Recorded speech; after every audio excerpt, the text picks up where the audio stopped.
Bonsoir à toutes et à tous et bienvenue dans Millennium se raconte, saison 2 sur E-Radio, le rendez-vous qui donne la parole aux jeunes bruxelloises et bruxellois qui pensent l'avenir autrement. On rêve, on danse, on va chacune, on joue la chance, au retour embrasse les lunes.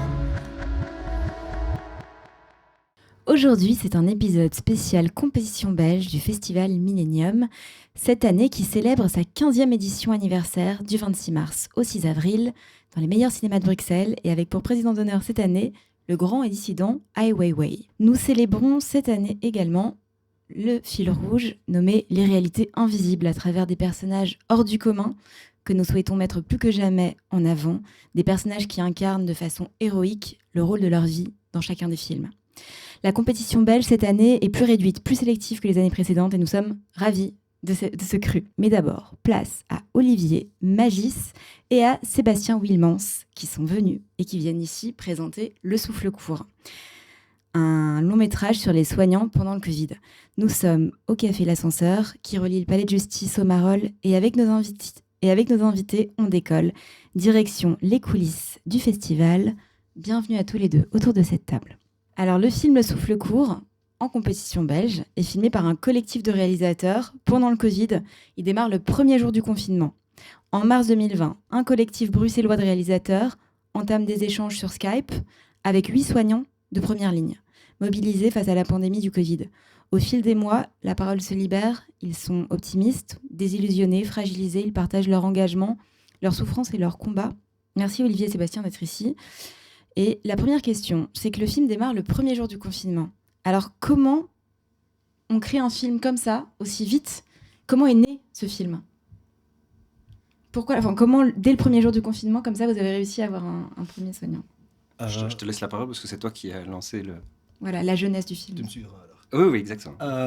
Donc l'idée du film, elle est née la veille du premier jour du confinement. En sachant que voilà, on allait tous se retrouver à la maison de manière inédite.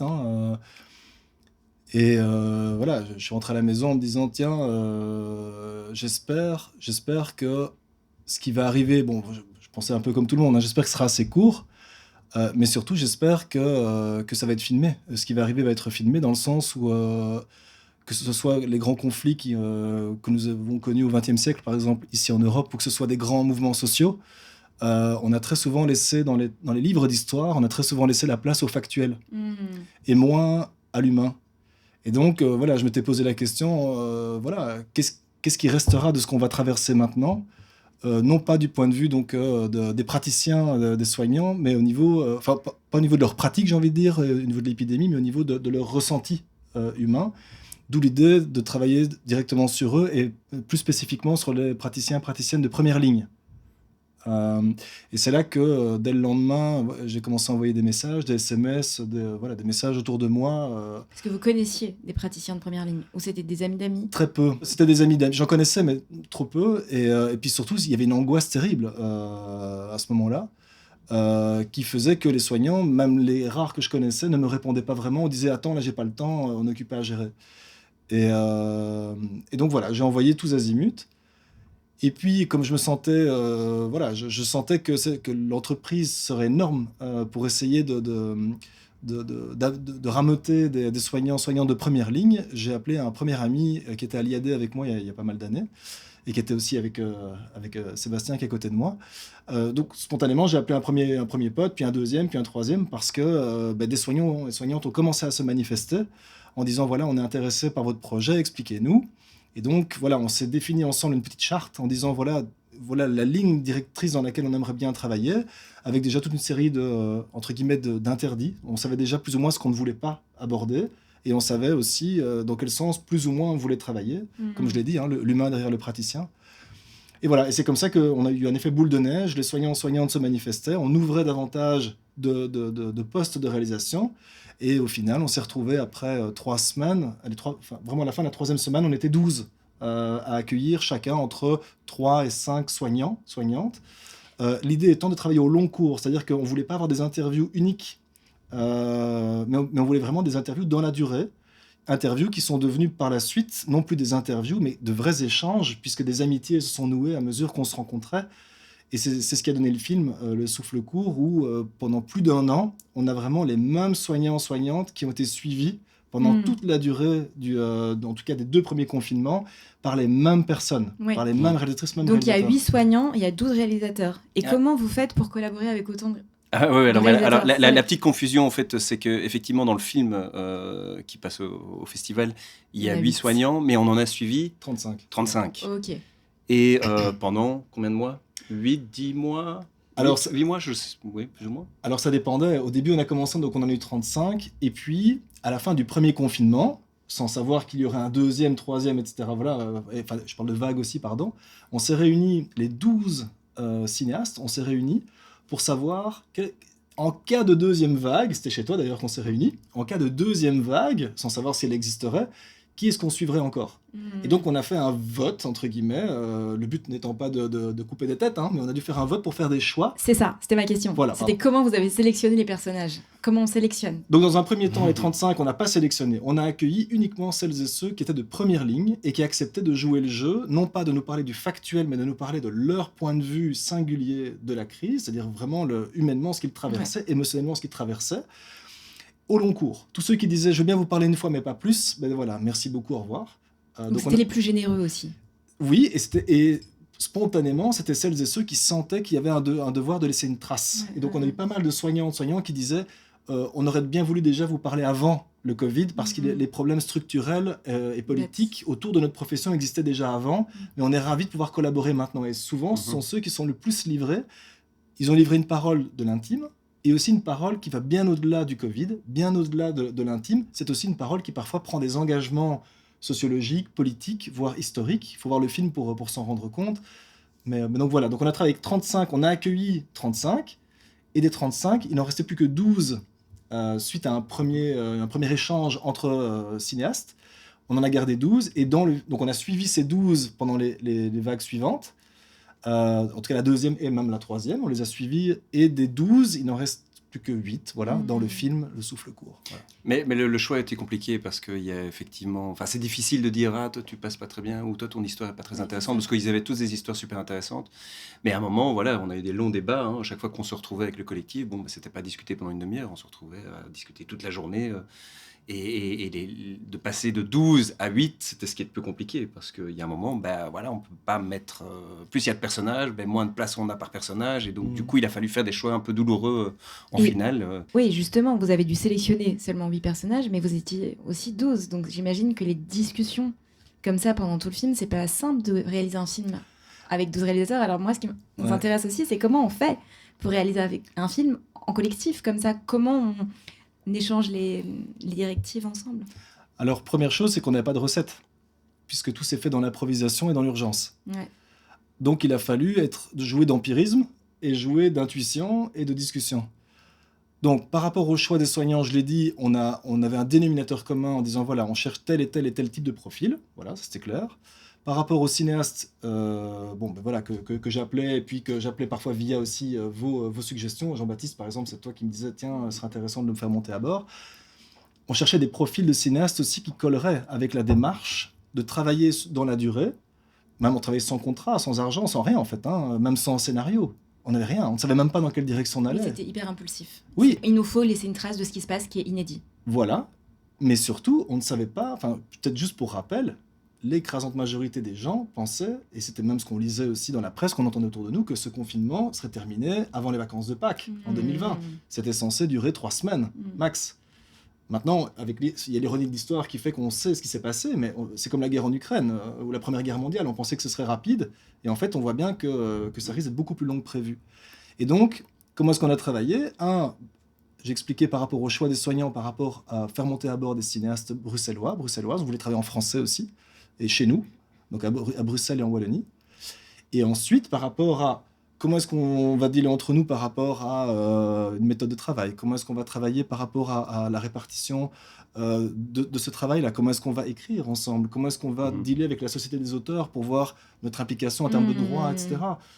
Contractuellement, est-ce qu'on serait payé un jour ? Si oui, comment ? Donc là, j'ai dû appeler 2 sociétés de production audiovisuelle avec qui j'avais déjà travaillé avant, qui sont Eclectic et Playtime. Bon, je les connaissais, tout comme les copains que j'appelais au début, et à la fin, il y a eu boule de neige, eux-mêmes s'appelaient entre eux, etc.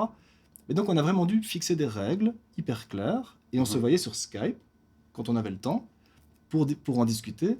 Et au sein du collectif, chacune avait une fonction.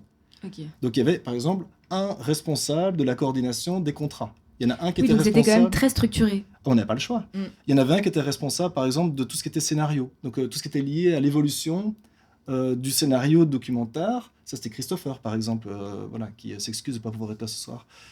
Voilà, donc chacun avait une fonction. Il y en avait d'autres qui avaient une fonction, oui, c'est ça, Oui, c'est pas chacun avait par exemple 3 soignants et puis chacun faisait suivait Non, 3 alors, soignants. ce que tu oublies de dire, c'est que par rapport au scénario, c'est qu'on a établi une charte ou une espèce de questions type qu'il fallait. C'était quoi? Il y avait 3 questions qu'on devait tout le temps, les mêmes questions qu'on avait, chacun, Oui. histoire que. Parce que ça peut partir dans tous les sens. Une fois les gens ont besoin de parler. On a quand même eu 250 heures de rush, quelque chose comme ça. Il y a beaucoup de matière parce que ces personnes avaient besoin de parler de leurs conditions dans les hôpitaux ou dans les maisons de retraite. Mais notamment, ils devaient parler aussi de leur famille et on sentait qu'il y en a quelques-uns qui avaient vraiment beaucoup à... Enfin, on était un peu leur psy, au final.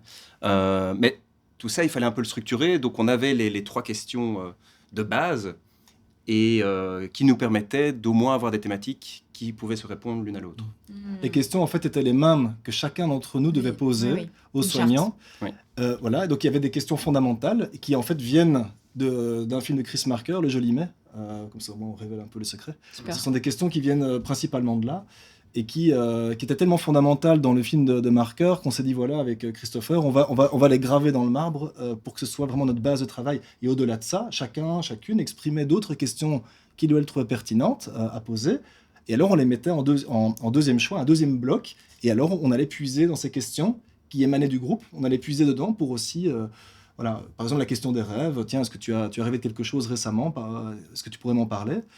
Voilà. Et alors, au-delà de toutes ces questions, il y avait l'idée fondamentale aussi de ne plus être dans de l'interview, c'est-à-dire de ne plus vraiment poser des questions, mais plutôt « parle-moi d'eux ». Dans l'écoute, alors? Oui, donc l'idée, c'était vraiment de dire, plutôt que de jouer à l'interrogative, c'est de la jouer à l'affirmative, ou plutôt sous forme d'impératif. Est-ce que tu peux me... Parce que justement, c'était une question, je me suis dit, comment on entretient une relation de confiance à distance? Parce que finalement, ces soignants-là, vous les avez rencontrés après. Ouais. Mais pendant 2 ou 3 mois, c'était que par un écran interposé. Sauf toi, il y en a un que tu connaissais déjà via... Oui, donc moi j'en connaissais un déjà, mais après, au fur et à mesure, c'est avec le temps. Avec le temps, ça s'installe. Et puis, moi je sais qu'avec Stéphano, qui malheureusement n'est pas dans le film, à chaque fois je sentais, on ouvrait le Skype, il avait un grand sourire parce que c'était son moment pour vider son sac, parce qu'il n'arrivait pas à en parler avec sa femme ou avec sa petite fille et qu'il ne pouvait pas parler de tout. Mais avec moi ou avec... J'imagine que tu as vécu la même chose, c'est que vraiment, ils s'enfermaient dans leur pièce et tout à coup, on avait une intimité qu'ils avaient besoin de partager. Et ça s'est fait vraiment progressivement. Eux aussi, il faut se remettre un peu dans le bain. Ils savaient, comme nous, ils ne savaient pas si ça allait durer 3 semaines, 3 mois. Et donc, au fur et à mesure, ils se sont rendus compte. On va pas spoiler le film, il faut venir voir le film pour voir un peu tout ce qui se passe. Mais c'est très, très poignant. Oui, et surtout, ce qu'on a pu entendre quand même de manière récurrente chez la plupart d'entre elles et eux, c'est qu'eux-mêmes, quand ils rentrent à la maison, ils ne veulent plus parler de ça. Ils ne veulent plus parler de la mort qu'ils côtoient au quotidien, ils ne veulent plus parler des difficultés auxquelles ils sont confrontés à l'hôpital, parce qu'ils disent, voilà, quand je rentre chez moi, j'ai envie de parler de la vie, mais je dois vider mon sac. Et donc, comment faire? Donc, soit ça passe par le biais d'un ou une psychologue hospitalière. Il y en a une dans le film, elle s'appelle Isia, elle travaille ici à Bruxelles. D'ailleurs, elle est, je trouve, très intéressante à entendre aussi, parce qu'elle accueille aussi sous forme d'exutoire, en fait, ces paroles de soignants. Mais nous aussi, comme dit Sébastien, par la force des choses, ils le verbalisent. Ils disent, ma femme est de l'autre côté de la porte, et moi, en fait, tout ce que je te dis là, je ne peux pas lui dire, parce que sinon je fondrais en larmes, ce ne serait pas possible, mais j'ai besoin de l'exprimer. Donc le film est devenu, par la force des choses, et par ces liens tissés à long terme, le film est vraiment devenu, comme tu disais, un cabinet de psychologie, ou même mieux, un exutoire cinématographique. Et qu'est-ce que le film a changé chez vous, suite à ça? Où le film vous a emmené, vous? Toi? Où est-ce que ça m'a amené? Déjà, moi j'avais pas du tout l'habitude de communiquer avec des personnes dans ce milieu-là, donc tout à coup, de manière interférée, je découvrais le monde médical sans le voir, juste à travers la parole de Stéphano et Guillaume, qui sont les deux personnes que j'ai suivies. Et puis, le courage et la résilience de ces personnes, c'est incroyable. Donc, tout à coup, dès que la caméra se coupait ou le Skype se coupait, on était là, mais enfin, on n'a pas le droit de se plaindre. Ils sont en train de vivre un truc...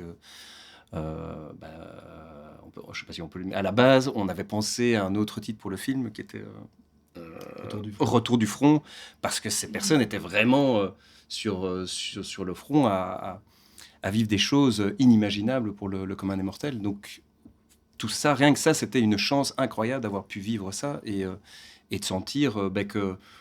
Enfin, moi, en tout cas, au fur et à mesure, je me suis rendu compte que c'était un rôle d'enregistrer ça presque comme, pas spécialement un film, mais juste une archive, parce que c'était tellement extraordinaire ce qui leur arrivait. Et ça, je m'en suis rendu compte au fur et à mesure du process. Et pour toi, du coup, en quoi ça... Qu'est-ce que ça a rebondi en toi? Je sais... Ouais, ça m'a touché, ça m'a quand même mis face à la réalité du monde médical que je n'avais pas... dont je ne soupçonnais pas la réalité, et puis aussi le dysfonctionnement à l'intérieur des hôpitaux, de voir en fait qu'il y a des choses qui roulent pas, quoi. Ça t'a fait relativiser aussi? Relativiser par rapport à quoi? Par rapport... Non, je ne crois pas, j'ai pas vraiment... non. Après, voilà, comme je le disais, tout à coup, je me rends compte qu'en fait, ce sont des êtres humains qui vivent des choses extraordinaires. Et simplement ça, je ne m'en rendais pas compte avant de le faire. Voilà. Et toi, Olivier? Avec le recul, pour avoir accompagné aussi le montage, tout en écoutant les critiques et remarques du collectif, en fait, il y a un autre grand cynisme qui est arrivé après l'élaboration du film. C'est-à-dire maintenant, les gens ne veulent plus entendre parler de Covid. Et en fait, c'est un moyen psychique naturel, apparemment, chez l'être humain, d'essayer d'oublier. Et donc, combien de fois on rencontre parfois des gens qui disent « Ah non, le Covid, plus envie, quoi. Ah non, ça suffit. » Ou même on a oublié, en fait, ce qui s'est passé. Une forme de déni post-traumatique. Un déni post-traumatique, mais qui est tout à fait normal, qui est tout à fait naturel. Et c'est là où le documentaire a une force très forte, c'est qu'il laisse des traces. Ce que tu t'expliquais, il laisse des traces. Et en revoyant le film, même encore aujourd'hui, pour visionner, pour la version sous-titrée anglais, c'est tragique, en fait, de voir que ces gens ont toujours vécu dans l'ombre de l'hôpital, l'ombre des murs de l'hôpital, déjà avant la crise. Ils criaient à qui voulait bien les entendre que ça dysfonctionnait, on ne les entendait pas. Et alors qu'ils ont fait un travail formidable pendant la crise, aujourd'hui, leurs paroles ici, on verra bien qui a envie d'entendre encore cette parole. Donc en gros, avant la crise, ils sont peu audibles. Pendant la crise, ils font ce qu'ils peuvent et nous, on les applaudit au balcon. Mais est-ce que c'est eux qu'on applaudissait ou est-ce que c'est notre propre peur qu'on voulait conjurer? Ça, c'est une question qu'on peut se poser aujourd'hui. Mais surtout, les gens ne veulent plus entendre parler de Covid, alors que pour moi, mais ça, c'est juste à titre personnel, ce que j'en retiens, parce que c'est la question posée, c'est bon sang, en fait, les personnes les plus valeureuses et les plus courageuses vont encore rester dans l'ombre. Et donc, moi, ce que je vois ici, c'est que, ça m'a donné encore davantage confiance dans le milieu, justement, des soins, des gens qui osent s'occuper des corps des autres, du mental des autres, qui s'occupent de l'autre. Et une époque aujourd'hui qui est très individualiste, très méritocrate aussi dans l'individualisme. C'est fou de voir que les gens, en fait, qui sont les plus valeureux, qui sont les plus courageux, les plus altruistes, sont les gens qui restent encore malgré tout dans l'ombre et dans le silence. Et c'est là où le film, en tout cas à titre personnel, m'a beaucoup touché aussi. C'est qu'au moins, on laisse une trace à qui veut bien l'entendre. On laisse une trace non plus de notre trauma personnel, individuel du Covid, mais écoutons celles et ceux qui nous ont aidés, qui nous ont sauvés et qui ont des choses parfois beaucoup plus intéressantes à raconter sur cette période noire de notre histoire que par rapport à nous. Voilà. Merci. Très bien. Ouais.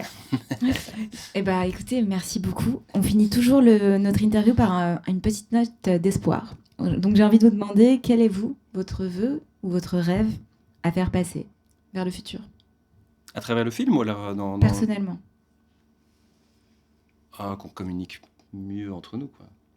Moi, c'est ça ce que vous faites, c'est permettre aux gens de s'entendre, de s'écouter pour mieux se comprendre. Et je pense que c'est le plus important.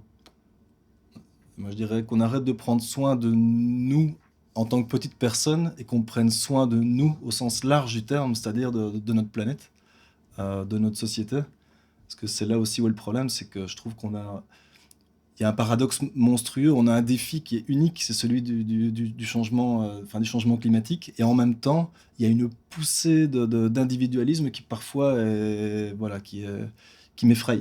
Et on devrait aller dans l'autre sens pour moi, dans le sens du collectif, du commun, et vite, et Ce que fort. vous avez fait avec le film, du coup, de travailler ensemble. Est-ce que le film sert à quelque chose? Est-ce que l'art sert à quelque chose? C'est un autre débat, mais par contre... Si, parce qu'il innove aussi de la manière dont les liens se tissent. Vous avez tissé, vous, des liens en tant que réalisateur dans le film. Et vous faites une œuvre ensemble. Après, je peux faire l'avocat du diable. Est-ce que tu relancerais l'aventure de bosser en collectif, Olivier? Franchement, ce sera à faire, oui. Ah oui, clairement. Après, ça pose plein de questions et il y a plein de problématiques, évidemment, qui se créent, vu que tout s'est fait dans l'improvisation. Ouais. Mais...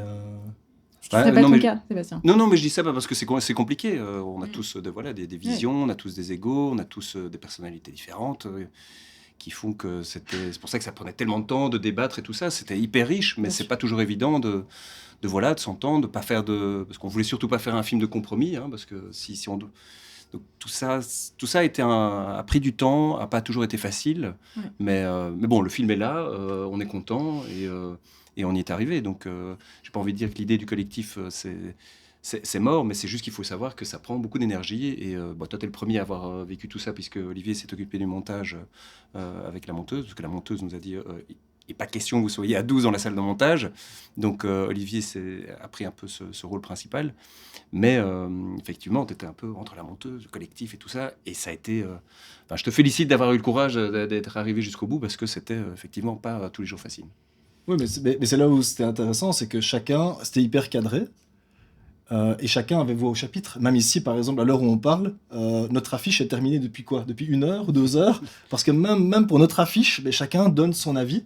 Et il y a une personne responsable, elle s'appelle Anne, qui était responsable du graphisme, hein, comme quoi chacun continue encore aujourd'hui à être responsable d'une fonction qui fait avancer le film.